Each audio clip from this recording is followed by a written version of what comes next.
goes a little something like this. He's a grizzled young vet, he's a grizzled young vet. He's worked so many towns that sometimes he forgets. Doesn't matter if he's curtain jerking or the main event. Cause he's a grizzled young vet, he's a grizzled young vet.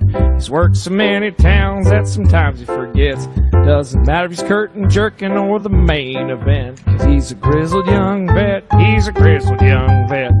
The house was so packed that he thought it would blow, cause he had a ton of color down in Puerto Rico. He's a grizzled. And we're live, ladies, gents, boys and girls, children of the world. We're here back with Kayfabe Corner. It's been a second. I'm very excited to be back here with episode 58. And we can have no one other, because I love interviewing pro wrestlers, of course, but I also love interviewing people that also are on the other jobs of professional wrestling. And this guy, this kid, if you will, no longer a kid, actually, grown-ass man, has done a little bit of everything as well. Kyle Kidman's here. Kyle, how you doing? What's up, brother? I'm good. You? I'm doing just fine. That's literally my first question I like to ask people now. Is literally, how are you? How you doing physically, emotionally, mentally? How are you doing today? For sure. I love that. It's all about that mental health. You know what I'm saying? Make sure. No, absolutely. Good. But that's always was my first question. But now my first question truly is, how are you? Are you doing good? Doing fine spiritually? Right. Yeah, I'm good. I'm taking everything day by day, living life, working on myself. And yeah, that's about it. Working on OTS project, trying to get that there you go. over. There you go. We'll definitely be talking more about that here. But before we get to the present, we first have to work our way to the back here. And where does pro wrestling just come into your life in general? Before you're even physically in it, where does it just come to you, Kyle, as a person? Okay, so you want to know my first story? Is that? Yeah, just wrestling in general. What's the first kind of memory? Where does wrestling first come into your life in general? So for people that know, my family, my dad owned a pawn shop. And so he had multiple different stores throughout my life. And so one of his stores, I was probably 4 or 5 years old, and I had a Game Boy Advance, right? And I had games for it, but he had a wrestling game sitting on the shelf for the Game Boy. And I was like, "Hey, Dad, can I have that?" And he was like, "No, you can't. You've got enough Game Boy games. I need to make money." And so me being the rebellious 5-year-old I was, I just stole it. I just was early on. Yeah, I just took it. And it was I think it was Royal Rumble or something like that it was called.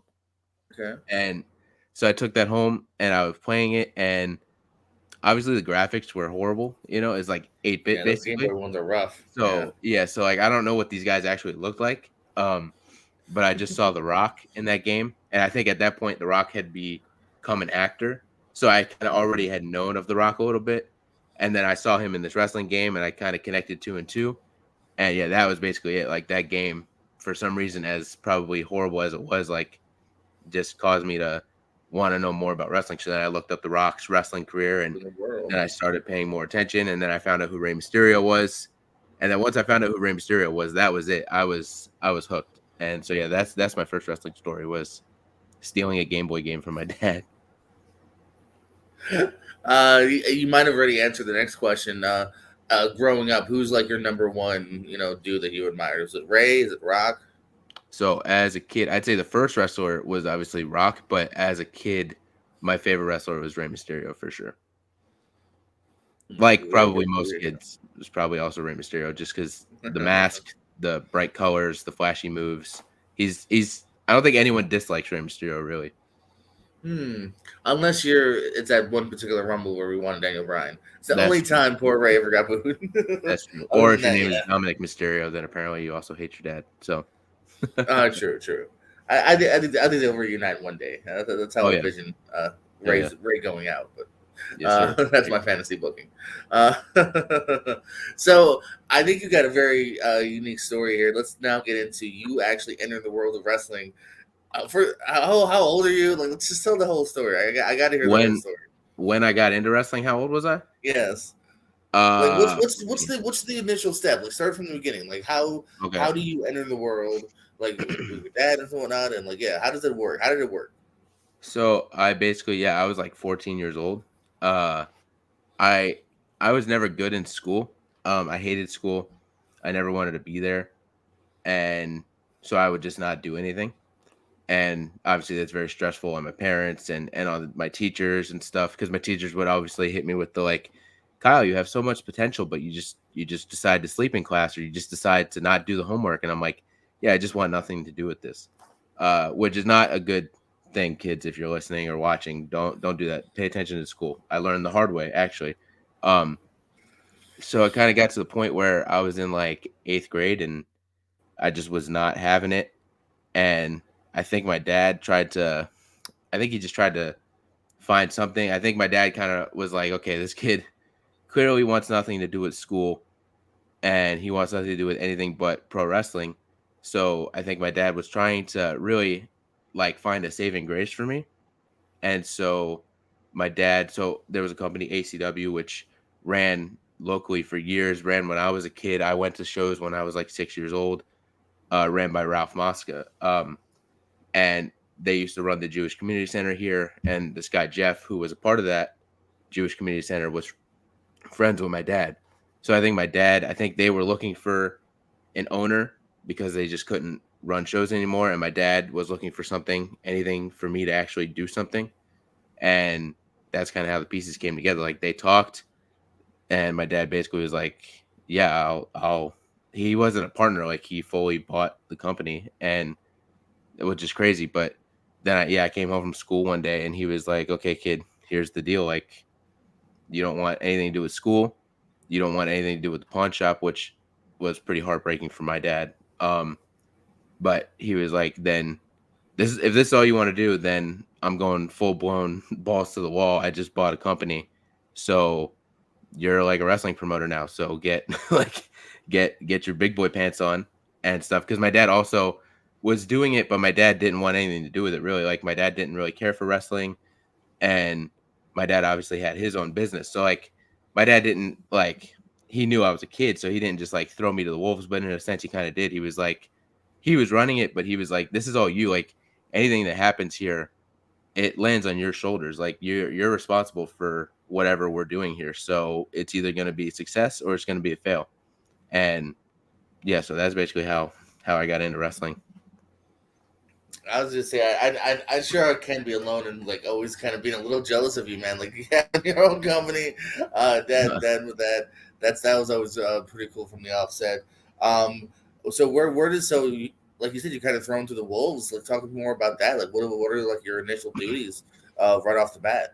Right. So I think a lot of people had this misconception, and I probably would have had the same misconception if I was not the person involved, that I was a kid whose dad bought him a wrestling company and I didn't have to do anything. And a lot of people had heat with me because I would just basically existed, because they just thought like, oh, this kid just does whatever he wants. Yeah, that was not the case. Basically, anything that needed to be done was on my shoulders. Like the money stuff, that was my dad, because my dad did not play around when it came to money. But like, hey, we need flyers put together. So he was like, either you're making it or here's my contact, and you're gonna sit on the phone with him all day and figure out how to put the flyer together, and you're gonna figure out how to get the flyers printed, and you need to find like I literally was 14 years old, like searching venues in Newport Richie so that we can run shows. Like he he was hands on, but it was really the money stuff. Everything else kind of was on me and on Ralph. Like I don't want to say it was just on me. Ralph obviously was still the one that was he was the one that was booking, and was putting the cards together and whatnot. But when it came to a lot of like the logistical stuff, like that was on me. And then when we got there the day of, I was the first person there. Sometimes my dad would literally drop me off at the venue and then go back to the pawn shop to work. And I'm there trying to figure out how to do this stuff. I'm setting up rings. I was the first person to start setting up the ring. I was the last person to leave the venue. Like there was a lot on my shoulders logistically, from whether it's putting flyers together or finding a venue or figuring out a date, or being there and setting up the ring and setting up the pipe and drape and making sure the wrestlers had water or granola bars and all that stuff like that. It wasn't I mean, listen, I understand like it was a privilege that I had that opportunity, but at the same time, it wasn't like a cakewalk. I wasn't walking in and walking out and doing nothing. No, no, absolutely no. You definitely. I think people have, over the years definitely have seen you put in the work here, on pretty much every level. So you mentioned looking for venues. When do you come across the venue that I know a lot of us miss, the where ACW was held for a long time, the inside venue in the mall. Oh, the event center. Yeah, yeah, yeah. When does Okay, that come so along? that one was my dad. At that point, he was because we okay. So at that point, we had done shows, but we couldn't. So we were doing shows monthly, and again, my dad doesn't like my dad. He was Jewish, so he doesn't play about money. So like we would find a venue, and then we would do a show, and I felt like the venue would see how successful the show was, and then the next month want to double the rent or whatever. And my dad was like, "No, I'm not doing that." And so like we were trying to go around and like we would do different venues and whatnot. And then we had a bar called Kickers, which was the original weekly show that we did on Thursdays. And yeah, so we had this bar, and this is honestly the funniest story. So we had this bar, we were doing it was called Thursday Night Throwdown, and that was the proving ground before it was proving ground. And so every Thursday we were doing shows, and the boss of the bar, like the owner of the bar, was just kind of like he was a nice guy, but he was kind of like an uptight dude and whatnot. And like the issue with wrestling is like you have a venue, and I get it from their point of view. You don't want the wrestlers messing up your venue, but at the same time, it is pro wrestling and it's unpredictable. And you have like a street fight, someone's gonna get slammed into the bar. Like that's just kind of how it is. So we would do shows, and every week it felt like the owner was like trying to charge my dad for something that got broken or whatever. And then the funny part is like the final straw was there was in the locker room, which wasn't like a locker room, it was like, like a green room. There was like this giant fish, like it was like a swordfish statue.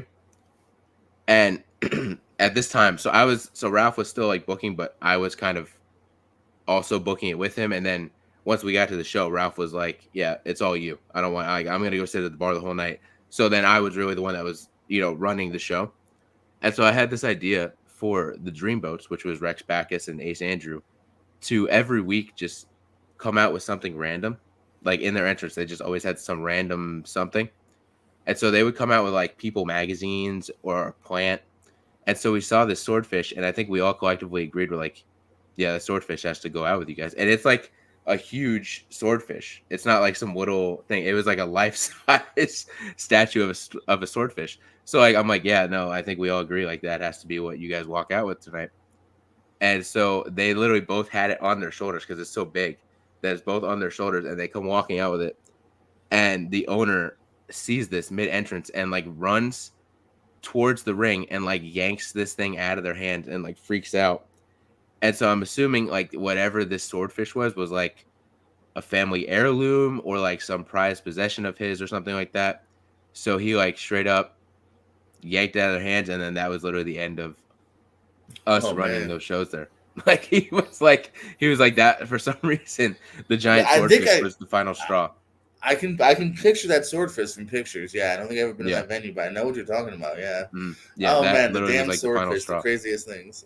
Yeah. He was like, that's it. I don't want you guys here again. So then after that, I'm sorry, this is a long story, but and after that, No, no, my go dad for was it. trying to find venues, and that venue, the event center, was originally like a restaurant, nightclub, bar type deal that had just moved in, and the guy made a connection with my dad, and he wanted to bring wrestling there every week. So originally the plan, and this is insane, but like originally the plan was to do a show at the mall on Wednesday, and then on Thursday do a show down the street at the bar. Like we were gonna have like 2 weekly shows running, which is insane for one area. Like it probably would have been Mm. overkill. Um, so we did like one show there, which was also funny because it was like there was like two people there. Like there was literally nobody there. Oh, The lighting wasn't set up. Like the lighting was a nightclub setup, so like the ring was like almost pitch black. There was like, yeah, like five people there. Snoop Strikes got in the ring. I'm ring announcing, and Snoop Strikes did his like roll into the ring and like drop kicked me in the back, and I'm like, what the hell are we doing? um, so like that didn't really work out too well, just because like it just didn't work out too well. And so as we are leaving the bar, I guess that guy didn't pay the lease or something. I don't know. Like he was leaving. So my dad just saw an open opportunity to take, and yeah, he basically took it, and that was it. He basically paid the rent, and yeah, that was the deal. We moved in there. I always said it, to me it was a dream because there was chicken tenders, some video games, pro wrestling every week. A little more could Mm. you want? Yeah, I mean that was like my dad's dream, like the Pac-Man or the Miss Pac-Man machine that was out Yeah, there. That's my dad's favorite game of all time. So like he like found it somewhere on Craigslist or something like that, bought it from a guy for like super cheap, and then it would sit in the pawn shop. And then once we had the event center, he was like, "Well, now I have a reason to not have this just sitting in my pawn shop." And so like when we would be doing shows, it would be like 3 o'clock. I would show up to the venue to like start getting ready, and he's just leaned over, just playing Miss Pac-Man for hours and right hours. on. He's like, all my stuff is done. The bar's ready to go. It's all on you, Yeah, kid. And he would just sit there until like the show started, until we like opened doors. He would just sit there and play Miss Pac-Man like the whole time. that's great. That's great. Yeah, like I said, that's always something I remembered. I was like, Mm. oh, this checks off every box. Yeah, yeah. You mentioned, of course, we're announcing. When does managing come along? Okay, so this was like 2017, and so I was ring announcing, and it kind of got to a point where so I don't really know what like I can say. Not that I can't say anything. It's just it's a bumpy story. But I got to a point where I was ring announcing FIP, and I was like, "This is a huge opportunity. This is really awesome." And I was late to a show, and basically, yeah, I was late to an FIP show in Orlando because of traffic. Like I-4 obviously is just insane. So I was late to a show, and apparently like I still showed up. I showed up like 5 minutes before the show was supposed to start, but I had everybody's info. Everything was good. I went out there. I ring announced. I didn't mess anything up. Like I was good. It just so happened that unfortunately I was late, and so I was told that apparently cost me my job. And I was like, well, that's a little intense. I was late to one show. I'd see half the locker room show up to these shows late anyways. Like it's a little intense. And so I was just like kind of discouraged by that because I was like, man, I've done a lot, Sure. and like I was late to one show.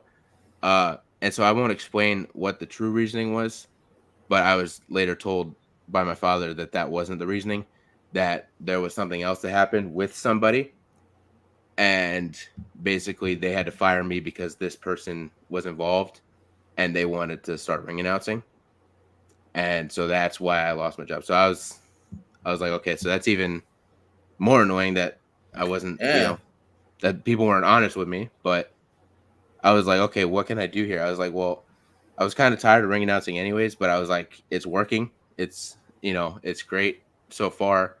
So let's do it. So that whole debacle was basically like me being like, okay, uh, here's my out, basically. Like, here's my opportunity to like get out of this situation. And so I had met Pepperfield because he would come to shows, like he would come to the ACW shows. And it's kind of funny because I think I met Pepperfield like 10 times because I just didn't realize like who he was, and like, I didn't realize. I think when I was at the Thursday shows and whatnot, I was just so busy that a lot of times people would come and I wouldn't really realize who they were or remember who they were because like Pepperfield would come, but Pepperfield wouldn't like say anything. He would just kind of hang out, and I'm like, well, if you're a wrestler, bro, like you gotta tell me who you are so I can book you. But if you just show up and you're trying to get booked, but you just kind of hang around, I'm not gonna remember you, So he would just do that. Like he would just show up to a show and help out and then just like hang around and whatnot. So I didn't really know him. But then I walked into the event center one time and he was there like really early. And at this point I know like now I kind of know him, but we weren't friends. I just knew of him. And he was just there to hang out and help out, but he was there really early because he had to get an oil change at like the Sears in the mall. So he was like, I'm here, so why don't I just go over to the event center, see if anybody's there? So I was talking to him and I'm asking him questions and whatnot. And he's like, oh, they just texted me that my car is ready. So I was like, well, I'll walk over there with you so I could still get to know you because, again, like we were there super early. So like I didn't really have anything to do yet. So we were just walking, talking, and we just became like quick friends. And I'm like, man, like this is a cool dude. And so I started booking him. I started booking him and Alex Todd as a team, and I was like, I got an idea. You guys are the dynasty. So it's funny because actually, me and Alex and Lexi were laughing about this the other day. Like, technically, Alex Todd is an original member of Dynasty before I am. Um, Oh. so I put them together, and they were Dynasty. And after like two things, Alex Todd was like, "I want nothing to do with this." I'm like, "Okay, that's weird, but whatever." So he was out, and so then Pepperfield was just on his own and whatnot. And I was like, "Yo, I want to try this managing thing." So I was already kind of managing with AP on the Wednesday shows and whatnot, but it wasn't really a character. It was just kind of me being stupid with my friend. So when I when I started managing Pepperfield, like when we had the idea and Tampa Bay Pro started, Tampa Bay Pro booked Pepperfield, and Dax I think was like, "Yeah, come with if you want to manage him." That was kind of the start of that, and I put on the stupid costume jersey that Pepperfield had, the Tropics or whatever, and I'm like, "Oh, this is stupid," but whatever. But that was basically the real start of it. I had already kind of been managing, but I think when I started doing like the dynasty stuff was really when it actually started to like mean something, I guess.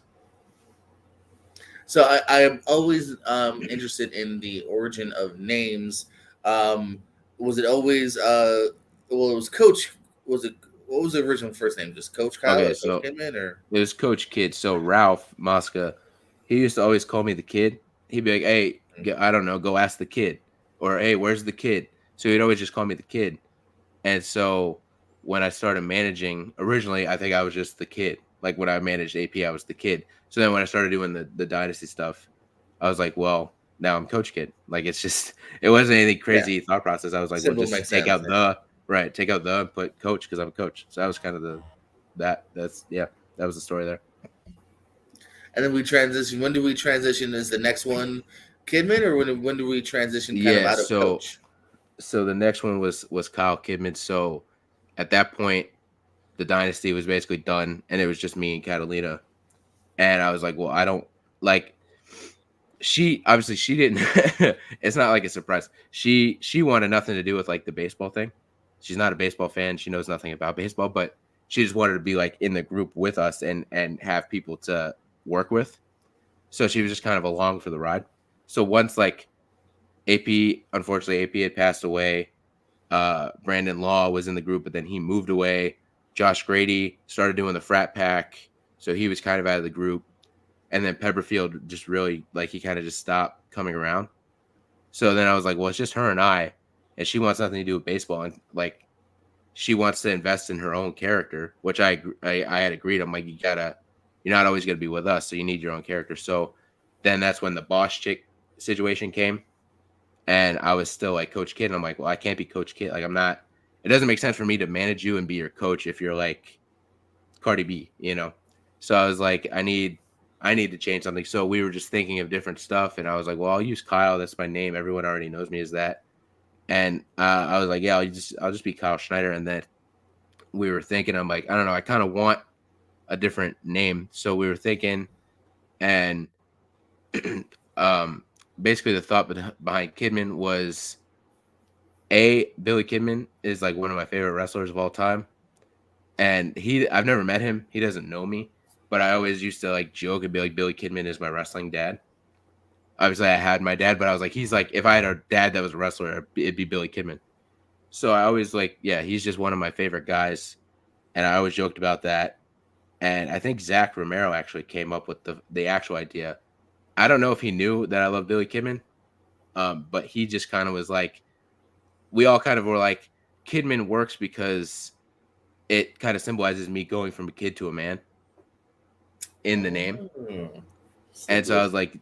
I was like, I think Catalina was at a Shine show or something like that, and her and Zach were talking about it, and she messaged me about it. And my first response was like, "Does he know I love Billy Kidman?" And she was like, "Well, he does now." I'm like, "Yeah, that's perfect. That's the name I'm using because of Billy Kidman and because of the symbolism. It just makes so much sense." Have you ever been involved in any matches yourself? Have you ever been thrown in there, like a Yeah, I have. tag or a six man?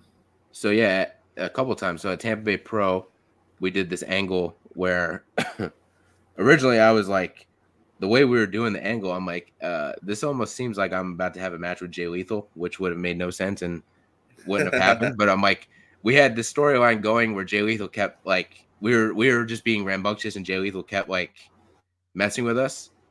And Dax was like, "Yeah, you're gonna have a match." And I'm like, "What the hell is going on? Like, this seems like I'm about to have a match with Jay Lethal, and that just isn't. That's just not a thing." And so that's not what happened. But it ended up being, I think it was like Pepperfield, AP, and me versus the Renegades and Ruby. And so I had a match there, and I was a little nervous because I'm like, okay, I know how to bump and stuff, but I've never had a match. So I'm like, I don't want to go in there. A, I don't want to ruin anything for anybody.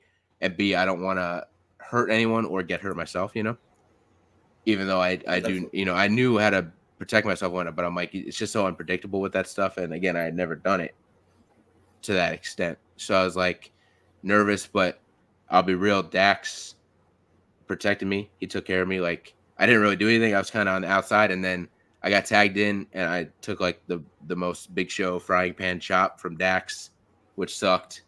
And then Ruby Flyer came in and gave me a Bronco Buster, which also sucked. Not in a pain level, just in a humiliation level. And that was basically all I did in the match. But then, so that was one time, and then there was another time where, it was me, Pepperfield, and Jake Jones, and basically it was supposed to be the Clover Clan versus the Dynasty, with Mama Clover on one side managing and me on the other side managing. And it was for the vacant Brawl USA tag titles, which James had told us that we were going to win. So we were like, oh, that's really cool. We have something to bite into now. And we showed up, and Rex, this is when Rex was going, he was going through cancer. Like, it was pretty bad. And he came up to me, and he just, like, we got to the show, and he came up to me and just said, like, hey man, this is going to sound weird, but I really just feel like I need to wrestle. Like, I just need to be in a match. And so what do you think if we just make this a 6-man tag match? And I'm like, again, I'm nervous. I don't really, I'm the manager. I don't really, do that. But I trusted Rex enough to protect me, as well as Gabe Lacey and Axe. I trusted all three of them and stuff. And so we did that, and we basically put it together to where, again, like, I didn't really have to do much. And we kind of were like, it'll make sense if I get tagged in and I do stuff. And then once someone else, like, when someone's down is when I get tagged in and I stomp them. And then and then they tag someone in and I immediately tag out and I get out of the way. And so that's basically what we did. And we ended up winning. And funny enough, I was the one that actually won. So I was the one that won us the Brawl USA tag titles. You get that which W, was Pepperfield's, baby. right, which was Pepperfield's idea. And I was against it because I was like, no, dude, like, you're the wrestler. This is your moment. We've all been working towards this, but this is your moment. Like, you should be the one to get the pin. And he was like, nope. He's like, you're the one that spearheads all this. You're the one that is getting the pin. And so I was like, okay. So yeah, like, if you ever see the video or the photos, it's literally me pinning like Mama Clover, and I have like Pepperfield like pressing on my back, and it's a pretty cool moment. So yeah, I've had like 2 matches technically. Hey, that win loss record is pretty good though. You got that W. Right. That's all that matters. And a title, too. Yeah. Have you stayed injury free so far? Yeah. I've been, luckily. I will say this is probably, I will say the last show I did, which was Tampa Bay Pro last month. It was just a battle royal, and I don't know what happened, but Elias got thrown out of the ring, and I caught him, and we went to the ground, and I don't know, I must have hit the ground really hard or something like that, and I thought I was gonna die. Like, I had so much pain in my side, and like, I was like, okay, I think my appendix is about to burst or something like that. Oh, Luckily it didn't. But I was in some pretty bad pain. So that's thankfully, knock on wood, that's the extent of my injuries. Well, damn. Yeah.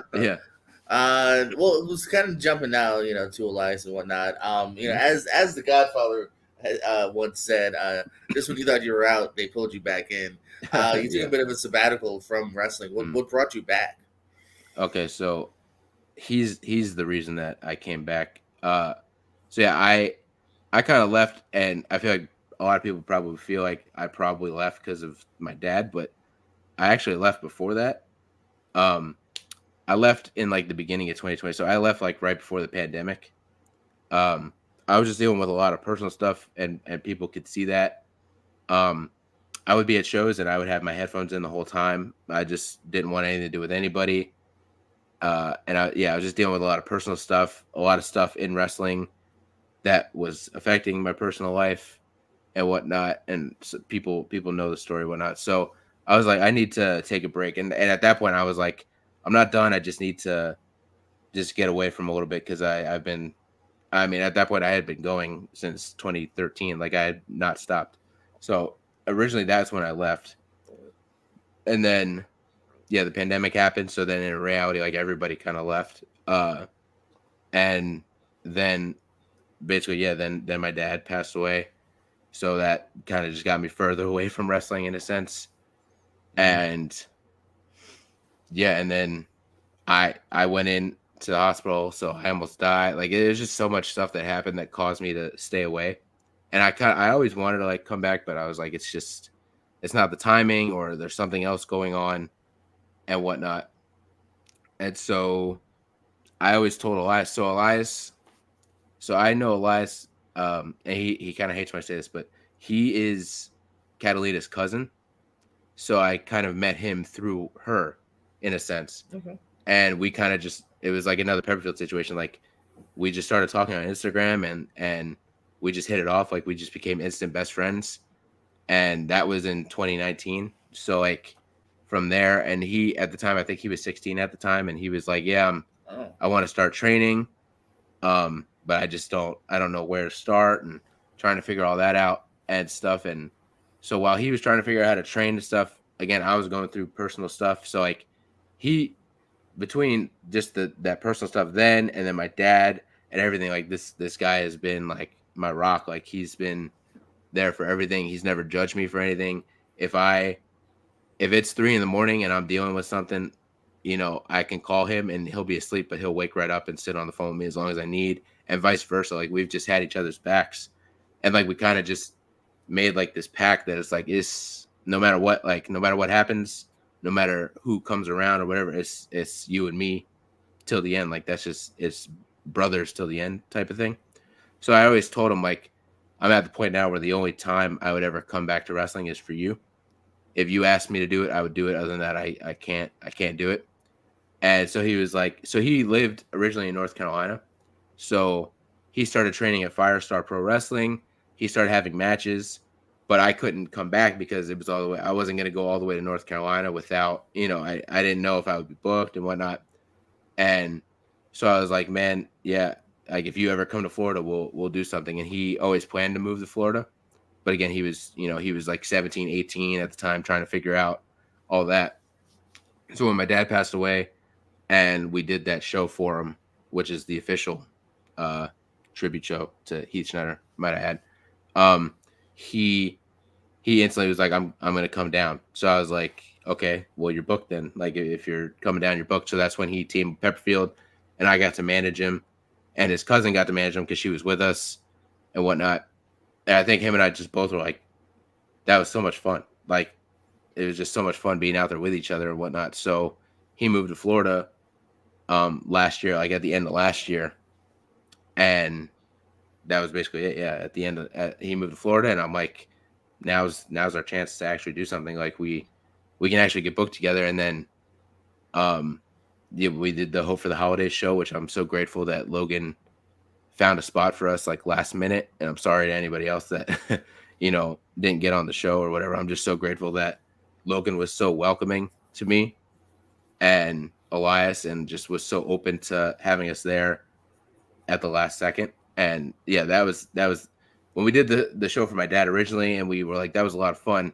Then we did this show, the Hope for the Holiday show, and we were like, yeah, this is something. Like we have too much of a connection and we're too similar to not continue to do something. So that's where we created the OTS project name, and we were like, that's that. Like off to the races. I'll start messaging promoters that I know I'm friends with, like Jordan or like Dax and whatnot.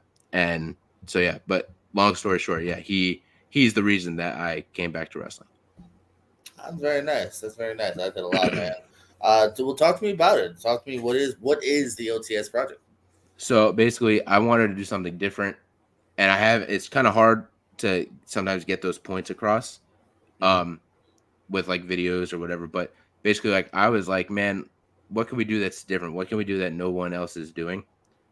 And so I was like, well, if we label this like this is a quote unquote group, but I was like, if we label this as a project, then that's something different. That's not something I've seen anybody do. And so I was like, but we need to figure out the meaning behind the project. So basically, I'm not supposed to say it. We kind of agreed to keep it a secret, but I'm just going to say it. So OTS means out the shadows. And Okay. we basically figured like anyone. So it's me and him right now. But as Jordan, as you know from the messages, like there's someone else that's about to come in and stuff. Like we didn't want to keep it just the two of us. So basically the motive behind the project is like anyone that has been stuck in the shadows, like anyone that's been slept on or kind of pushed aside is like welcome into the project. And so like for me, I was like, I'm coming out of the shadows of my own, my own demons. Like I've been in the shadows of my own demons for years, because there's like multiple different ways that you can say you're coming out of the shadows. So yeah, for me it's like my personal stuff, I'm finally coming out of the shadows of all this personal stuff. For Elias, it's more wrestling based, where he was in North Carolina and he was just kind of slept on. Like he trained and came out and he struggled to find bookings, and they would just kind of say, oh, he's just a good hand, and they would use him to set up and break down rings, but then he wouldn't get an opportunity and stuff like that. So I was like, you're coming out of the shadows, as in you've been slept on and now you're taking what you want. So there's a couple other people that I've been talking to about possibly coming in, and they have their own story that makes sense to why they're coming out of the shadows. But I'll save that for when they get introduced. But yeah, that's basically the basis of it. Is it's not a group, it's not a stable, really. It's a project, and we all have a purpose that we're all working towards to make this project successful. Yeah, absolutely. Talk to me about, as a manager, do you prefer working with like a tag team or singles, or do you have any kind of preference? Yeah, I mean, obviously I could do anything. Like I'm cool with whatever, and if a promoter wants me to work babyface or heel or red, I'm cool with whatever, as long as I'm safe, everyone else is safe, and we all have fun. That's my biggest thing. But I would say I think it depends on the person or the people. If I'm managing like Pepperfield, I like managing Pepperfield in a singles capacity, because we just kind of had like a connection and I'm trying to find the words, like if there were other people out there, him and I couldn't really work off each other too well, because we were trying to work with everyone else, I guess, in a sense. Whereas in a singles match, he would do something and he would realize like, oh, I'm gonna go right to Kyle and we're gonna have an interaction. So like if it's like Pepperfield, yeah, I like working in a singles capacity. Um, but also I enjoy like Catalina. I enjoyed managing by herself, but sometimes she would have tag matches, and that would be fun because it added something new or someone new to the environment. Um, Elias, I've only managed on his own. I haven't managed him as a like in a tag team yet, so I can't speak on that. But I mean, I'm cool with whatever. I guess like tag team wrestling is cool and it's great, and I think it's very underrated. Um, but singles wrestling also is really good. But yeah, I'm cool with whatever. What are some of your favorite promotions you've been a part of your entire career? Like, what was some of your favorite locker rooms and promotions? Well, I mean, in a way, I guess a bias would be ACW, obviously. But I kind of had a hand in like kind of dictating how the locker room vibe was, I guess. Uh, so that's like my favorite. But also, I'll be honest, like Real Pro has always been really, really fun. You guys have always been really welcoming and really gracious, and also you guys book a lot of talent that I'm used to. So like, if I go to a show, I know I'm gonna see someone that like going to this show on the 3rd that's coming up. I know Noah Vale's booked, and I'm like, okay, that's a friend. That's someone that I could sit and talk to, but also just in general, you guys always had a really, really good vibe, and it was always just really fun. The fan base, at least in Fort Myers, when I don't know if it's the same venue in Fort Myers, but that venue that was on the water, pretty much. We were back there last year. We're not there at the moment, but yeah, Okay, close to it. that venue was all like that. I feel like that was the venue I worked at Real Pro the most, and that venue Yeah, was that was always the really original home nice. venue. Yeah. Yeah, that was always a really nice, clean venue. The fan base at that venue was always really rabid and really intense and but fun at the same time. Um, I would say Tampa Bay Pro was always fun because I was just a bunch of like, as Pepperfield would say, it was a bunch of good brothers just kind of having fun and getting together to do a show. So those are probably like the three that I could think of off the top of my head.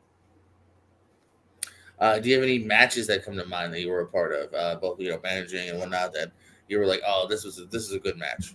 Mm-hmm. Yeah, so it was the one that instantly popped in my head, and maybe it's because I'm talking to you, so it's Real Pro is like in my mind. But there was a match that we did at the karate gym, I believe. Yeah, Ave Maria, yeah, and which we're returning to. Oh, love to see It's that. not the gym. We're in the right. town square. Right. Yeah, it was a match. It was, I think it was Frick and Hollywood versus Cain and Abel, and I was managing Frick and Hollywood because I was managing Frick on his own, so I just was kind of a part of the team, which I was excited for because I hadn't really ever managed Hollywood or even really worked with Hollywood in that capacity. So I was excited for that. And yeah, that was one of the most fun matches. I constantly, if I see Hollywood or if I talk to Hollywood, I constantly bring it up because it's so he's just so funny and just so dumb with the stuff that he does. So we were just having the time of our lives. So like he would take something and he would fall out of the ring and he would just immediately fall onto me and be like, "Catch me, coach, catch me," or whatever. And then we took like a dive or something like that, and we were all on the floor on the outside. And some little kid, this is like the crowning moment. Some little kid had a plastic knife and started stabbing me in the leg with the plastic knife. And I thought that was the funniest thing in the world. And I'm not saying like the white plastic actual knives. He had like a toy knife, and he just decided to start stabbing me in the leg with. Was it a gray one? Like just a fully gray? It knife? might be. I don't remember, but I just remember Because this kid just stabbing me in the leg. I do remember us. I believe we confiscated the knife because I remember I ended up with it. I'm pretty sure. Okay, maybe. I thought it was hilarious because I was like, well, it's not real. It's not going to do anything. But it was just so funny that this little kid, that showed me that I did my job right. Like this little kid was so mad at me and hated me so much that he pulled a knife on me. And then at the same time, I think Preston Kane at some point somehow found a way to tie Hollywood shoes together or something like that. And so Hollywood got up and like he completely busted his ass. And then I think I somehow ended up with his shoes as we're walking to the back. Like it was just so insane and so dumb, but it was so funny at the same time. So that is like probably one of my fondest memories of a match scenario for sure. Yeah, that little karate studio had some sneaky like classic matches, man. Like, yeah, it's incredible. The people that but were another match that probably comes to my mind would be the match that we did for my dad's tribute show, which was the Dynasty versus That Classic Tag Team. That one wasn't as fun. That one honestly had me, very emotional and my nerves were kind of shot. But there was a lot of there's a lot of emotion there, not just from me, but I kind of felt like there was a lot of emotion from me along with Pepperfield, along with Elias, along with Catalina and Mr. Baseball, who people still don't realize was my cousin Jack, which is hilarious. okay. So, but that one, again, that makes sense. Like my cousin obviously was going through the grief at the same time and whatnot. So I just felt like in that match, there was a lot of emotion and there was a lot of energy in that match. So that's another one that definitely comes into mind for sure.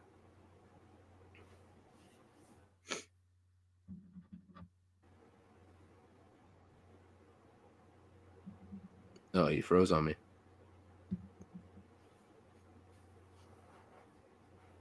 Sorry, I think I froze there for a second. Yeah, but I think we got that. Just recap that one more time. A lot of emotion and energy. Yeah. Yeah.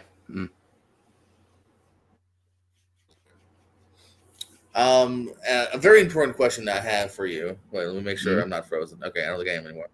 Very important question I have for you because I know me and you share another thing in common, which is you're on Letterboxd. I So, am. have you seen any good movies lately?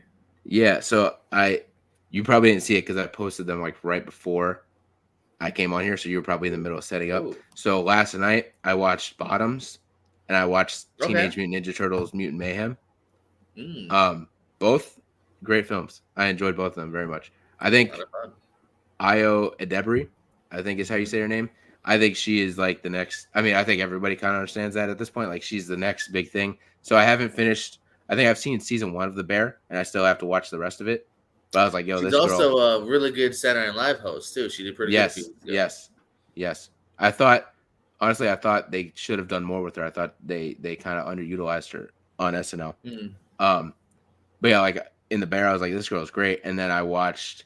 So I'm a big Abbott Elementary fan, and she shows up as Janine's Oh, that's sister in one of the episodes, and I was like, okay, Io, I see you. You're back. All right. And then yeah, I was like, okay, and I just see like stuff on TikTok about her and whatnot. So I'm a big fan of hers. So I was like, okay, I have to watch that movie Bottoms because I didn't see it when it was like hot, you know. And it was one of those movies where I'm like, I have to watch it. I just kept kind of putting it off, putting it off. And so last night I was like, no, I'm both that and the Mutant Mayhem were both movies that I kept putting off. And I'm like, no, I'm sitting down and I'm watching these movies. So yeah, I watched both those last night at like, best Turtles movie yet, in my opinion. I would say so. So I haven't seen like the ones that came out more recently, like the CGI ones.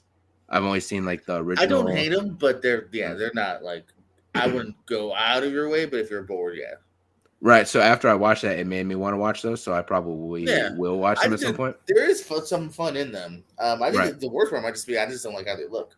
But Right. other than that, I am okay with those movies. Right. So I saw like the original ones from like the 80s or 90s or whatever, where they're like the actual 90s, suits. like they're both Right. 90s. Right. So I watched those when I was a kid a lot.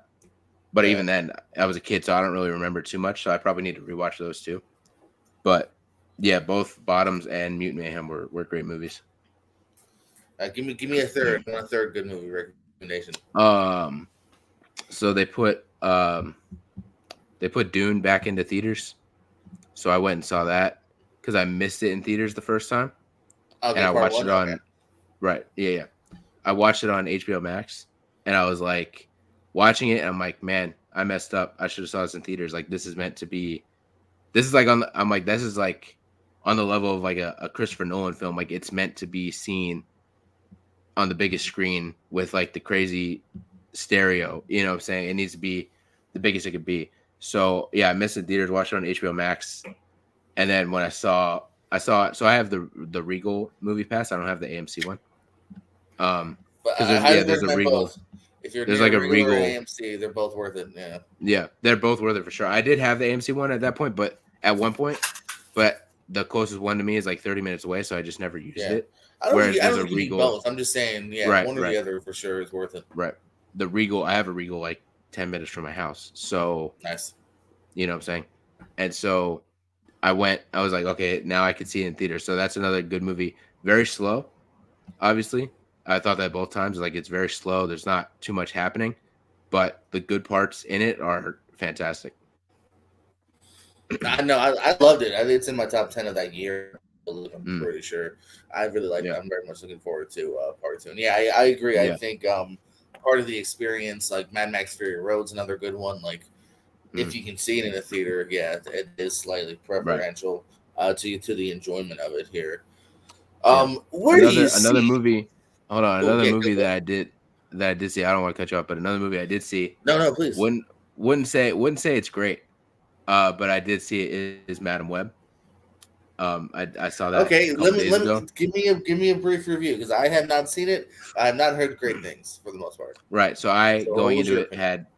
I had heard nothing but horrible things about this movie, and I was like, damn man, like I don't know. I'm kind of in the field of like I kind of am tired of people just hating on everything superheroes now because I also feel like it's not real. I feel like they just want something to complain about, or they see people doing it, so everyone just kind of jumps on the bandwagon.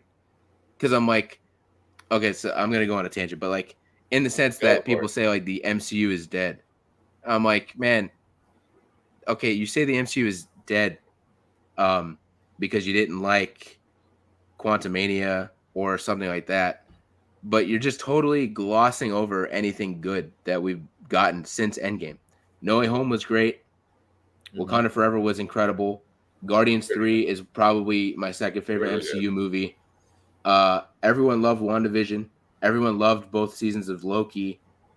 And I'm not like it's all opinion based, but I'm saying from what No, no, I've I get you. seen, you know what I'm The saying? From good the still outweighing the bad to a right. degree, I think. Yeah. And like a lot of people didn't like Miss Marvel. I love Miss Marvel. To me, the only stuff that has come out since Endgame that I didn't like was Thor Love and Thunder. I thought that movie was horrible. And Secret Invasion. I didn't What like. about Eternals? What's your Eternals I review? love Eternals. I love Eternals. Really? I have an Eternals poster. You can't really see it because I'm Okay. not going to move the camera, but I literally have an Eternals poster over there. Move So the camera. Do it. it's covered up anyway. So No, you're good. That's the only one that I didn't really sink my teeth into. Otherwise, like there are some things I skipped, like TV show wise, but movie mm, wise, yeah. At the end of the day, well, there are things I like less. Love and Thunder is definitely towards the end of MCU. I mm, still feel if I was even in Roper, I'd probably still say thumbs up. They still found right, enough enjoyment, you right. know. And I didn't like Thor: Love and Thunder, but there's parts in it that I did like. I thought Right? Yeah. Christian Bale's gore was awesome. I feel like if anything, they wasted him, and they should have used him more Yeah. or used him. I thought for him, they should have used him in Love and Thunder, and then they should have set him up to be the villain of the next Thor film, and then kill him off. But that's like the last Thor movie. But I would have made him a 2 movie villain.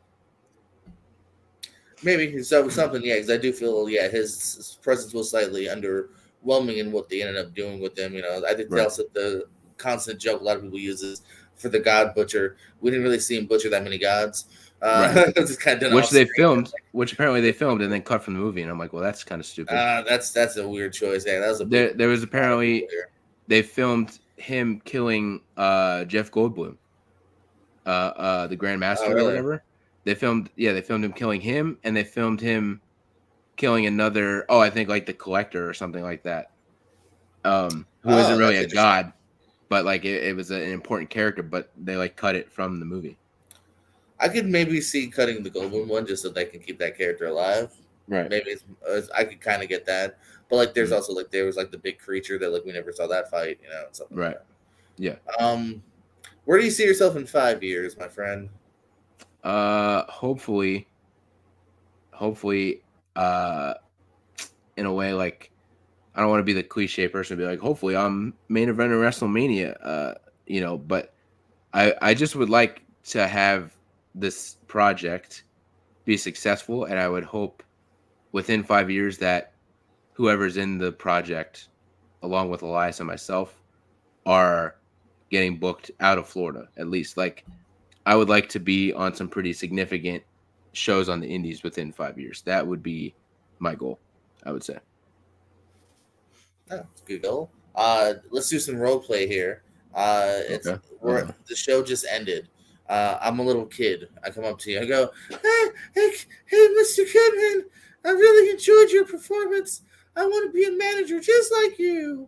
What do you say to someone that aspires to do something similar to what you've done? I'm gonna tell him to talk to his parents and to give me $3,000, and I will get that kid booked on as many shows as I can. And that's the end of that. That might be one of my favorite responses to that question. I like that. You went straight for the get that 3K and Yeah, yeah. And that's the Jew in me. I'll have Elias train him how to take some bumps, and that'll be the end of that. So at least he knows how to be safe and protect himself. And I'll make $3,000, and I'll give Elias like 20 of it. $20. Yeah, yeah. What a nice even split. I Right, hope Elias is watching. right. Well, now it's kind of plugs time for you. Is there anywhere people can reach you, whether it's a booker or a fan? Right. Social media. So, yeah, all my social media is Cap Kidman, CapKidman. At least it should be. I'm pretty sure it's all Cap Kidman. So you can follow me there. I post stuff on Instagram, on X. Instagram is more promotional stuff, like posting photos of myself and whatnot.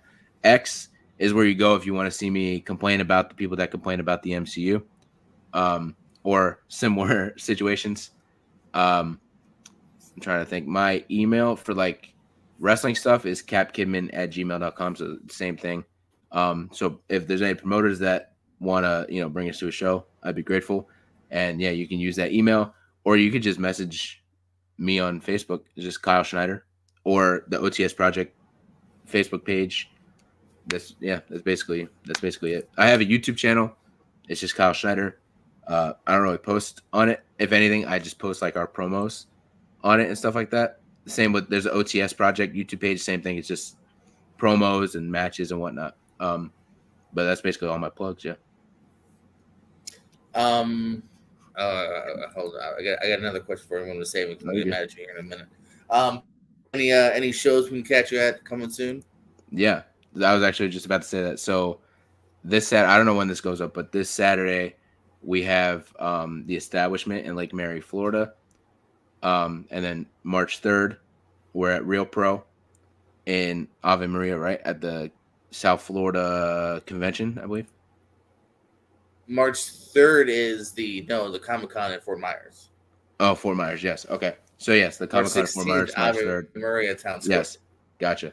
I got them mixed up. So yes, March 3rd, Fort Myers. We're going to be at a Comic Con with Real Pro, and we're going to be kicking ass. And I'm so grateful that this is a thing because obviously I'm a big nerd, and so is Elias, and so is the other person that I'm keeping a secret that's coming with us. So I look forward to spending all of my payday on probably one action figure, and that's about that. It's fun. It's a fun con too. The whole inside will be all vendors, a couple guests so that we like anime voices and whatnot. Yeah, I love it. And then March 16th, back at Real Pro, in Ave Maria, right? Ave Maria, right in the town square, right in front of their beautiful church. Oh, it's beautiful. Wrestling ring. I don't know what we're doing there yet. I have an inkling of what we're doing. Probably, on the 3rd. Probably wrestling, and you're probably managing. Yes, I would imagine so. But also sometimes you never know. Sometimes shows are weird, and unpredictable, so you never know what's going to happen. March 3rd we'll be there, and I have an inkling of what or who we're going to be beating up. And the 16th, I have no clue. So this is kind of a bonus segment. I just went on your letterbox. Me and you have to have a discussion. Okay. The Shining, 1 star. Explain yourself. Horrible. Hate it. Hate the whole movie. How's it a 1-star movie? I mean, okay, I won't really say it's 1 star. That was more just for the joke of it that I did rate it 1 star, but I don't like that movie. So my cousin Jack sat me down, and I think we both we were like, okay, what's one movie you haven't seen that I want you to watch, and vice versa. And I think I showed him The Room, which is obviously a horrible movie, but it's so funny that it became just an instant classic within him and I's circle. And then he was like, all right, I got to show you The Shining. And I'm like, okay, cool. And so I knew of The Shining. I know it's an iconic movie. Bored out of my mind. Hated it. I thought it was just, I just sat there. Kyle. Yeah, I just sat there and I was like, man, like, get to the point, brother.